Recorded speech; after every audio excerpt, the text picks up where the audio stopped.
is Kalpana Kumari. I am 13 years old. I study in class 8. My school name is Fountain Education School. प्रिय दोस्तों और मेरे साथियों, हम सबको पता है कि लोकतंत्र का सबसे बड़ा त्योहार चुनाव है। यह एक ऐसा मौका है जब हम सभी अपनी पसंद का नेता चुनकर देश का भविष्य तय कर सकते हैं। तो आइए इस बार हम सब मिलकर वोट डालें और अपने देश को एक मजबूत नेतृत्व दे। अब कुछ लोग कहते हैं, अरे यार एक वोट से क्या फर्क पड़ेगा। देखिए, ये सोचकर अगर हम सभी बैठ गए तो देश चलेगा कैसे। जैसे आपसे कहा जाए, रसोई में सिर्फ एक मसाला डालने से क्या फर्क पड़ेगा। सोचिए, बिरयानी में अगर नमक न हो तो कैसा लगेगा। एक छोटा सा मसाला पूरी बिरयानी का स्वाद बदल देता है। वैसे ही एक वोट देश का भविष्य बदल सकता है।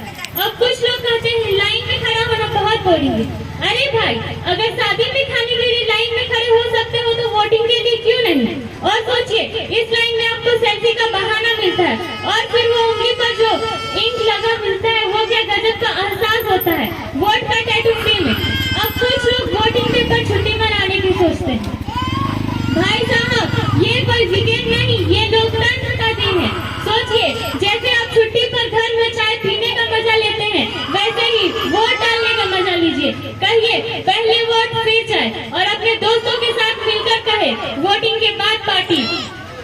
अब कई बार लोग कहते हैं सारे नेता एक जैसे होते हैं। मान लीजिए, अगर खाना खाते वक्त आपको कोई डिश पसंद ना आए तो क्या हम खाना बंद कर देते हैं? नहीं, अगली बार नई डिश ट्राई करते हैं।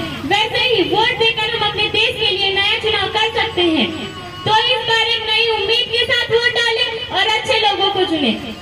और सोचिए, चुनाव के बाद आप अपने दोस्तों को कह सकते हैं, मैंने देश के लिए कुछ किया। और अगर दोस्त बोले क्या किया, तो बस वो उंगली पर लगा इंक दिखा दीजिए। कहिए ये है असली देशभक्ति। तो इस बार हम सब मिलकर बिना कोई बहाना बनाए वोट डालने चलेंगे।